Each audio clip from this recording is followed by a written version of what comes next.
xarunta guud ee xisbiga mucaaradka ee wadani waxaa maanta ka dhacay shirkii fulinta ee xisbigaasi. halkaasi maanta mas-uuliyiinta ka hadlay shirka waxaa ka mid ahaa cabdilaahi axmed maxamed oo ka mid ah hoggaanka sare ee xisbiga, waxaanu halkaasi ka sheegay in uu kula tartami doono musharaxnimada madaxweyne guddoomiyaha xisbigaasi cabdiraxmaan ciro. haddaba telefishinka sahan ayaa deydeyey siyaasigaasi, waxaanan ugu horreyn weydiiyey bal in uu faahfaahin naga siiyo arrintaasi maanta uu sheegay. maanta sidii caadiga ahayd waxay ahayd shirkii golaha fulinta oo bilmunaasaba dhacayay xilli ka horeysa shirkii weynaa ee la qaban lahaa ee golaha dhexe oo ajandihiisii iyo wixii lagu qaban lahaa halka lagaga hadlayay. marka waxaa ka mid ahaa arrinta musharaxnimada sida uu iclaamiyey guddoomiye cabdiraxmaan dee musharax baan ahay wuu yidhi oo uu ka sheegay burco. halkan golaha markuu noogu yimina wuu sheegay. marka golaha unbaa munaasabaduna ahayd in laga sheego ciddii musharaxa ee markaa diyaar ah. marka maanta halkan waan ka iclaamiyey waana ka sheegay in aan diyaar u ahay insha allahu inaan fursadda ka faa'iideeyo oo aan bixiyo kursigaa hadduu ilaahay yidhaahdo si badhaaro ay u helaan dhammaan somalilan yar iyo weyn saqiir iyo kabiir ay u noqoto mataqaanaa arrin cusub oo inoo iba furto waxa aynu doonayno oo dhan, hadday tahay is-ogolaansho shacabka ah, hadday tahay ictiraaf, hadday tahay ciidankeenna iyo dowladdeenna iyo qarannimadeenna oo heebad yeelato xoogeysata. intaba waxaynu ku gaari karnaa inagoo dooranna qof u qalma oo qaban kara arrinta iyada ah. kaana waan isu arkaa alxamdulilah. kadib markii aan la tashaday dhammaan garbaha kala duwan ee xisbiga noocyadu yahayba, hadday fulin tahay, hadday hoggaan tahay, hadday golo dhexa tahay, arrintaa waa arrin go-aana oo aan gaadhay. insha allah waxaan rajeynaya hadduu ilaahay yidhaahdo in ilaahay ugu guuleeyo oo sidaa aynu guusha ku gaadhna hadduu ilaahay yidhaahdo. arrintaad sheegaysaa waa arrin aada u weyn, marka rajay teleeg ayaad ka qabtaa inaad arrintaa ku guulaysato? aad iyo aad haddaanan dee rajaba ka qabin mabaan imaadeene rajo weyn baan ka qabaa. waayo waxaan ogahay waddani gudihiisaan ogahay, waxgaradkiisa siduu fekerayaan ogahay, dareenka ku xeeran baan ogahay, dadku waxay doonayaan baan ogahay. anoo waxaasoo dhan ka duulaya ayaan isugu geeyey maanta inay tahay fursad ama ay tahay waajib qaran in maantoo kale markay halkaa joogto in yaci la yidhahdo laga qabto. waayo waxa weeye guuldarro labaadna xisbigu uma taaghayo, taageerayaashiisuna uma taaghayaan, dalkana dhibaata ku keenaysaa. marka si aanay taas u dhicin, musharaxan waa la tijaabiyey, cabdiraxmaan wuu dadaalay, intuu gaadhsiin kara wuu gaadhsiiyey, waana la arkay. maantoo arrintu ayna ka adag tahay, hawshuna ay ka fara badan tahay sidii hore.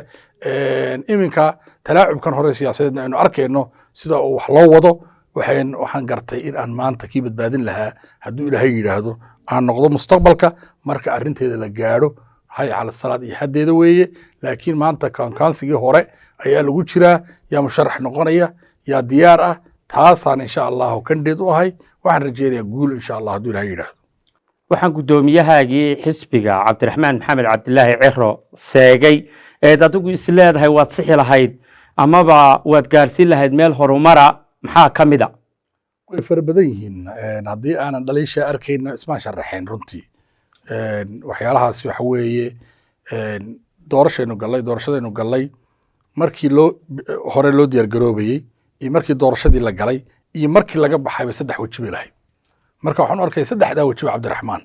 inaanu sidii la rabay aanu u kaxayn. marka hore doorashada loo diyaargaroobayna daweynu ogin oo waxgarad badan iyo waayeel badan bayna ogaa. haddii doorashadii laga soo baxay la galay oo gudaheedii lagu jirana sida wax loo maamulay iyadana waa la ogaa. haddii laga soo baxayna sida wax loo maamulay waa la ogaa. 3daa arrimood oo aad u waaweyn runtii, oo haddaynu maanta ka sheekaysnaano qaadanaya bayjij fara badan, saacado fara badan inaga qaadanaya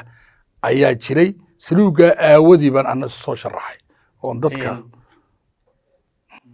sidaad la socoto guddoomiyayaasha xisbiyada somalilan inta badan ayagaa xisbiyiga maamula, waxaana inta badan dhacda in cid kasta oo hankooga ay ayagu guddoomiyayaashaasi leeyihiin ka hor timaad in ay daaqada ka saaraan oo xisbigaba ay ka saaraan. marka raje intee leeg ayaad ka qabtaa inaad xisbiga saaristeed? runtii waa nasiib darro inaynu 30 sano hadda xisbiya dabada ka wadno oo qofka musharax noqda loo baqayo oo laleeyahay sida aad wariya badri sheegayso aakhira loo diraya. waxaan qabaa inaan taasi dhacin insha allah. waayo musharax baan ahay, sharciga xisbigana ku taagan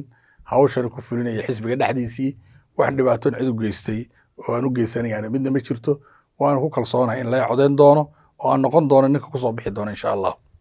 waxaad ka dhex tartamaysaa sidaad adiguba sheegtay xisbiga rajada aad ka qabto mas-uuliyiinta xisbiga inay adiga ku taageeraan raje intee leegayaad xisbiga ku leed horta rajada ilaah bay ku xidhan tahay subxaana watacaala marka hore marka labaad marka uu candidateku soo bandhigo waxa uu doonayo ayaa dad badan oo weliba markaa meel dhexe taagnaa ay gartaan cidday u codeynayaan anigu barnaamijyaan soo wadaa waana sheegi doonaa waana ka hadli doonaa sababta aan u doonayo iyo sababta igu kaliftay intan kooban maaha inaan faahfaahin keeno dabadeedna aan inta mataqaanaa meel dhexe joogta isagana aan inta raacsan maaha iyo inta aniga raacsan in badanoo 80% xisbiga meel dhexe joogta intaasaan waxaan u baahanahay inaan u sharaxno oo isaguna u sharaxo sababta uu ku doonayo in mar labaad madaxweynenimo isu sharaxo aniguna aan u sharaxo sharaxaadda aan sharaxayo waxaa laga garan doonaa markaa iyada ah in mataqaanaa codkii shacbiga codaynaya lagu helo oo xisbiga golaha dhexe codaynaya golaha dhexe lagu helo waana ku rajo weynaa runtii waayo dad gobollada ka imanaya weeye dad xarunta jooga weeye aad bay uga dheragsan yihiin waxa xisbiga dhexdiisa ka socda iyo dalka waxa ku xeeranba marka waanu fahamsiin karnaa baahida aanu qabno sidaan qabo marka taana insha allahu ilaah waa nagu guulanaya hadduu ilaah yidhahdo intii ay soo baxayeen wararka xogahaaga la xidhiidha telefishanku intii uu raadiyey waxaa xisbiga markaad la sheekaysata mas-uuliyiintiisu kuu sheegayaan amaba adiga kugu eedeynayaan in xukuumaddu ku dhabar taabatay maxaa taa ka leeday wararkaa dee maalmahan dambe o dhan waan maqlayey runtii dadkeenu laba isku khaldaan waxay isku khaldaan mucaaradnimada iyo qarannimada dadkii iminka badh baad markaad aragto weliba rag mas-uuliyiina oo waxgarada oo waxbartay markaad qarannimada ka hadasho kula kacaya xaggii xukuumadda difaaca qarannimadu waa mid la rabo meelo badanna waan ka sheegay number 1 inuu wadani number 1 ka noqdo inuu ka horeeyo kulmiye inaanu madaxweynaha ku hadlayn inaanu wasiiradiisa ku hadlayn difaaca qaranku waa waajib qaran qof walba saaran individual noo saaran taas waa meel wey taa iyo markaa mucaaradnimo iyo muxaafidnimo in laisku khaldama waxa weeye inagu mucaarad baynu nahay wadani baynu nahay difaaca dalka iyo horumarkiisa iyo qarannimada ku taageerteeda wixii wanaagsan taas way nagu waajib walaalayaal waayo waxa muhiima qarannimada ayaa muhiima haddii garoonkii kubadda lagu ciyaari lahaaba aad dhagxaan ku gurto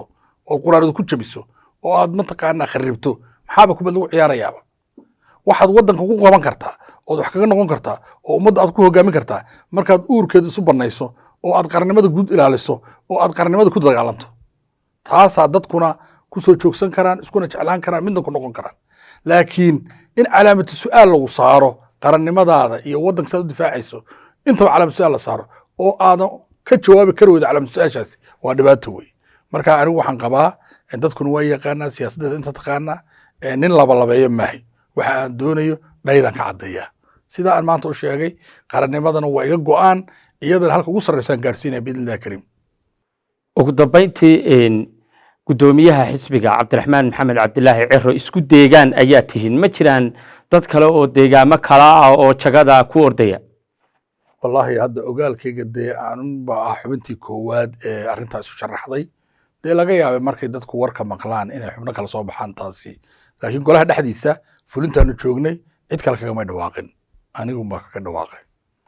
kaasi waxa uu ahaa cabdilaahi axmed maxamed oo cabdilaahi dahab ku magac dheer oo ka tirsan hoggaanka sare ee xisbiga mucaaradka ee waddani oo waraysi kooban isiiyey intaynu dib u kulmi doono sidaa iyo nabadgelyo